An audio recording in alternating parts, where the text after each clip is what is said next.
That's okay. Just free up the bay Oh, thank you. It is pretty, isn't it? Oh man, nice. I mean, that's just a gorgeous bike. It is a badass bike, man.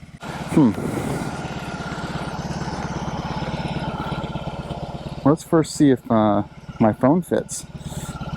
So press this button here. Stick that in there. I might not work with the case. Yeah, I gotta lose the case. Good to know for trips that caseless Adam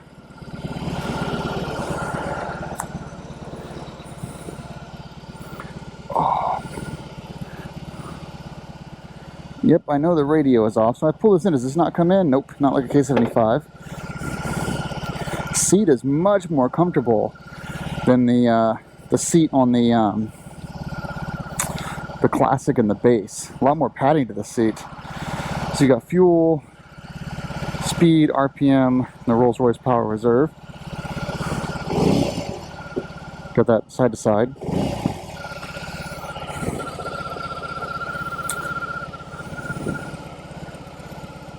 It's a lot of shiny metal. All right, so this has a floorboards plus a rocker shifter. So you got to push down for first, back for second. Mirrors, those can adjust in like this. Okay. Let's just do this one here.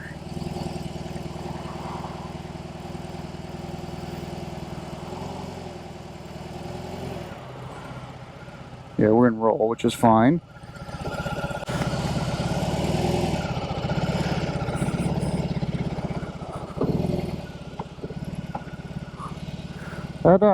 That clutch lever is a little bit, that's a lot of weight. That's a lot of weight up front, actually. I would actually adjust that, that steering stabilizer a little bit to make it more hardy.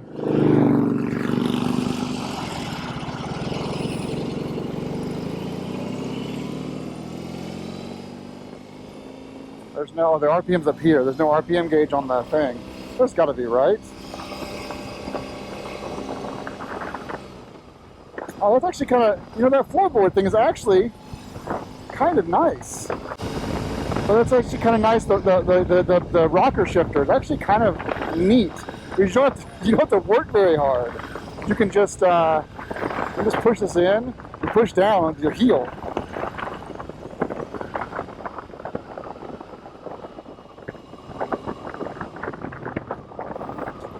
Front brake, rear brake only. That's a lot of motorcycle to stop. Oh, I forgot, it didn't even mention me. The stoplight didn't catch me.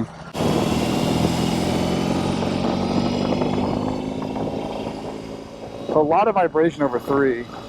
Like you wouldn't cruise in this gear for sure. I'm taking it to 6 anyway to see what it's like.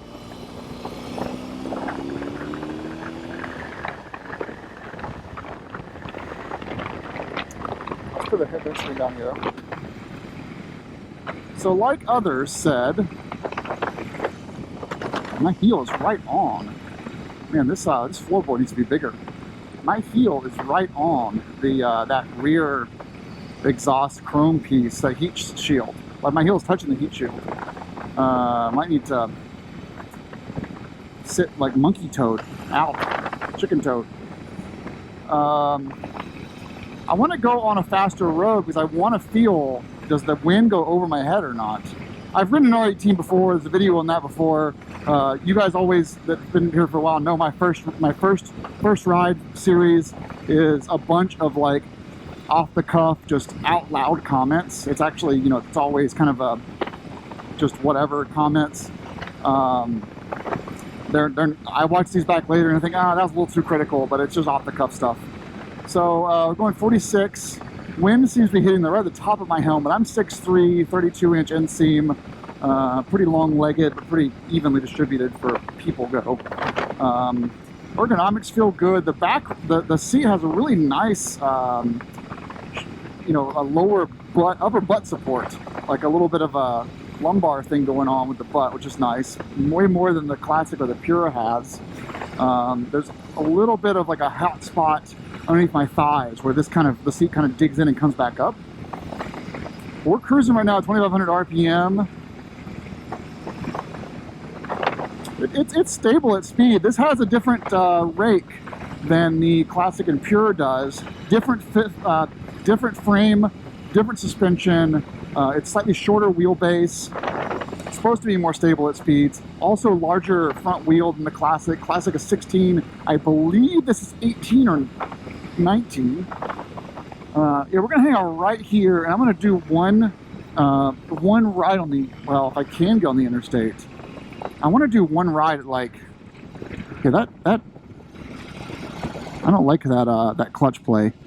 Oh yeah, rocker. How stable are we at stop sign? Not as stable as the GS is, that's for sure.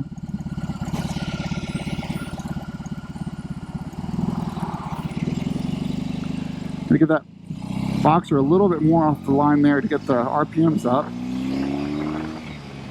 No, it's a dry clutch, no Shift Assist Pro, not liquid cooled. You've got an oil cooler out front like my old R1200 GS09 model was. No counterbalancer on this motor at all. You feel everything, especially at 3,000 RPM and above. You just got a lot of shake here. I do want to get some cruise control and see how stable these bars are. So we're 41.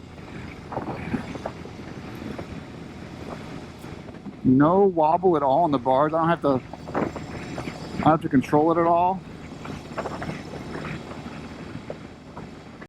You see here, no bar wobble. It has automatic cruise control, so it's keeping the distance from the guy in front. I can adjust that if I'd like to. Let's see, is that what I'm doing here? Yeah, that's the adjustability for the cruise control right there. And there to cancel, touch the brakes. It's basically quiet and vibration free under 2.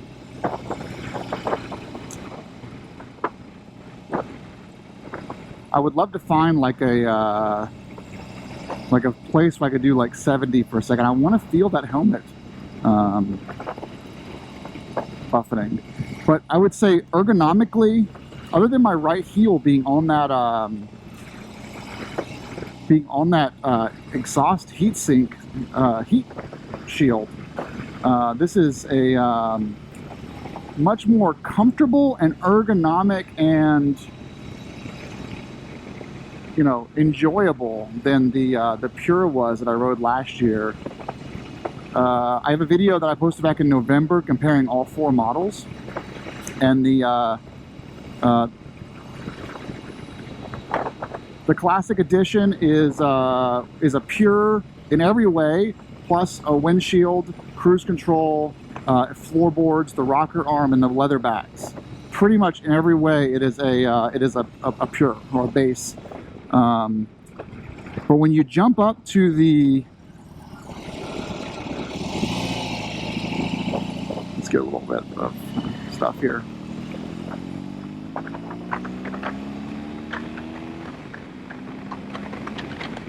That's nice.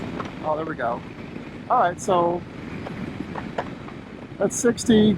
Wind noise definitely increases. If I was slightly smaller, it would be better. Anyway, so then when you jump to the Bagger and the Transcon, you are getting a shorter frame, shorter rake, upgraded front and rear suspension that has more travel, which is better for bumps. You're getting the locking saddlebags, the audio system, this big front fairing. You're getting TFT fuel gauge, which is nice. You're getting the automatic cruise control, the phone holder, you're getting that, and a whole bunch of other stuff. Oh, and the much larger front wheel that aren't spoked. I think these are tubeless tires too, which is nice. I think. Transcon is going to add in the more speakers, more subwoofers, and the upper 47-liter top case, as well as winglets for air deflection, running auxiliary lights, and a couple other things.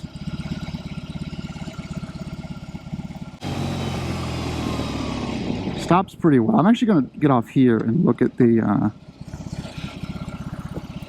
map, make sure I'm not getting myself lost.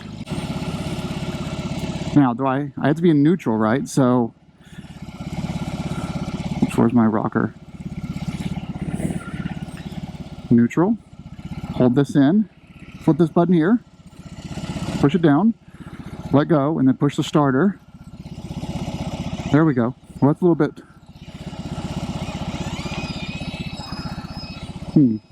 It goes much faster than this. If I really hold it down, it'll give you a. But it's not sudden though. It's not like a jolting. If you hold it down a little bit, you get a little bit. If you hold it down all the way, max out at like 1 or 2 miles an hour. Put this back to drive. There we go, neutral. Now we can turn it off. The windscreen is non-adjustable, but I do know you can buy the transcontinental windscreen from BMW, and it eliminates the buffeting supposedly on the interstate. So you'll see here, this is only a cover for the exhaust that's behind it. This is just a chrome cover held on by, looks like just two T25s. You can see my heel is scraping here. So when I'm putting my foot here, my heel is kind of dragging back here, but it's worse on the other side. On the other side, the ball of my foot is here, typical kind of GS stuff, and so I'm scraping right along there with my boot. So what I'm probably doing is, if I can, find a film that's heat resistant, put a film here to keep that chrome looking nice, but then also kind of adjust my riding style a little bit to be a little more forward. Let's look at these bags real quick. So that push that up here. There's your bag. I think it's 15 liters per side. Should have some bags in here too for, yeah, there's your waterproof bags. No, there's just your tool roll. Oh, it does have ESA. That's another addition. So see this little tube right here, this little oil tube? That's a tractive, well, branded BMW. It's a tractive tube full of oil reservoir. And so that means that this has adjustable suspension. So let's find that. And then there's your reverse right there. And then get off in Portsmouth and come back down this way. Yeah, that clicking, I don't like that. I would have highlighted that in my original video, but I didn't. So I don't think it's. Does this have a different clutch? I've heard some complaints of people with clutch slipping on these heavier models. 95 north. Yeah, we do not want to take a toll, that's for sure. I just really want to. I really want to have 95 and get that 70 mile an hour wind over my head. I don't want to get one of these one day and then realize that you can't go on the interstate with it. It's supposedly a touring bike.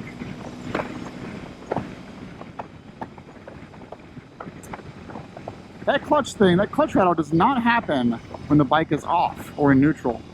It's interesting. It's like there's a little bit of like some kind of a pin or something in there it's grabbing.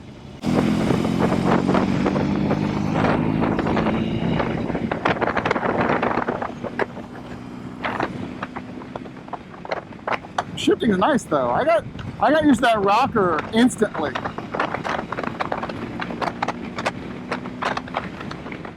All right, we're in 6th. Oh, 6th gear, 70 miles an hour, sub 3. So as long as I keep it at under 80, it's very comfortable and stable.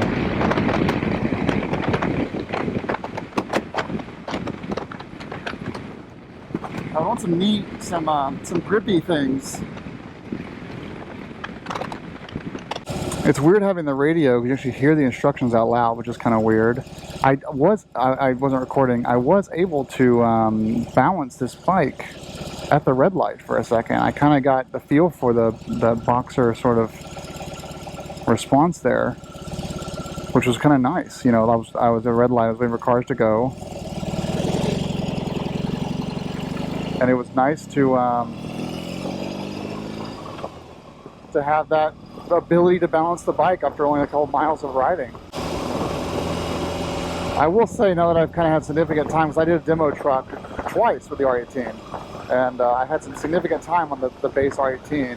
I will say, if you're planning on leaving town or doing an overnighter, this is the bike to get, because you have, there it is, 95 South. You are going to have a lot more stability.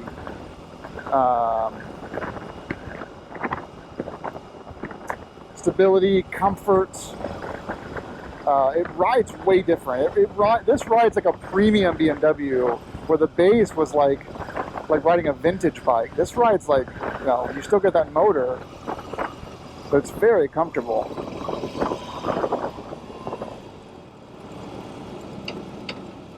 And it has the added benefit of being just really beautiful. And you can see there, I've got some nice stability now. I know where the clutch engagement is. You can almost slam that rear rocker down to get a bit more, to get some more satisfaction. Typical, you know, big BMW, you've got that loud clink underneath you of the transmission when you shift gears. I wish I had a quick shifter, but it's fine.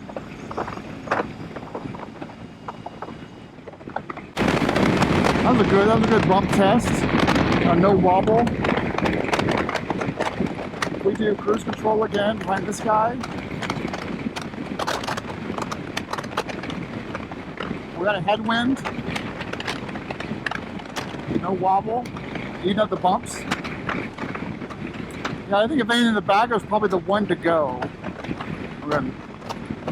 versus the Classic. If you're doing any sort of interstate, the Bagger's the one to get, for all the reasons I've already listed. Oh, it's got lane guidance. That's nice. My small TFT doesn't have that. But yeah, like very, very stable at speeds. Left or right, BMW?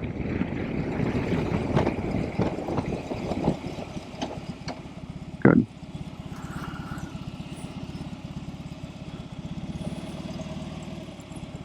Yeah, watch the stability here. Just kind of hang around a little bit till the thing turns green.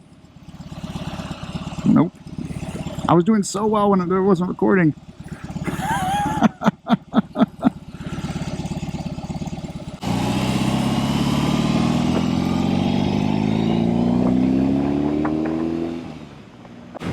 For a bike that weighs, I think it says 867 pounds plus my fat ass, you know, we're talking about a 1,000-pound bike here in person. Plenty of torque. You're not going anywhere fast, but if you need to move, you can move.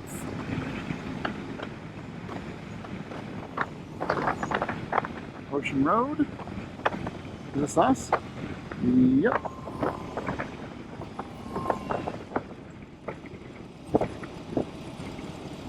Yep. It'd be nice to have a map. That's my complaint with the 6.5-inch TFT too on my bike, is that there's no map. Which I thought I saw videos of the maps. I think it has to be a Wi-Fi connection instead of Bluetooth to get the map through.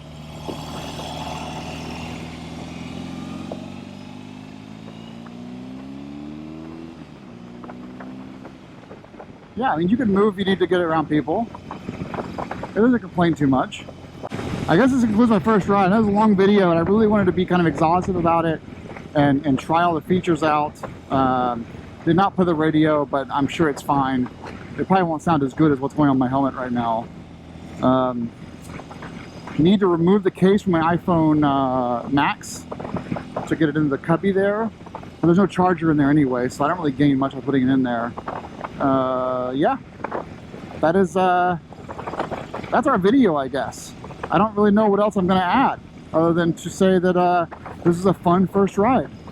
I enjoyed this way more than the Classic and Pure. This bike really doesn't have a place in my garage because I have the K-Bike for around town, the Husky for dirt roads or dirt riding, and then the GS for everything else and touring. So, yeah. And I don't really hotel tour, I camp tour, so I don't know. And it's expensive. $28,000, no, $29,000 for this motorcycle. You can get a almost fully loaded R1250 RT for that, or a brand new GS Adventure fully loaded for less than that. It's just a tough proposition, man. I think, you know, BMW is gonna have a tough time selling all these things until you get a fan base. But boy, is it nice. All right, guys, thanks so much for watching, and have a great day.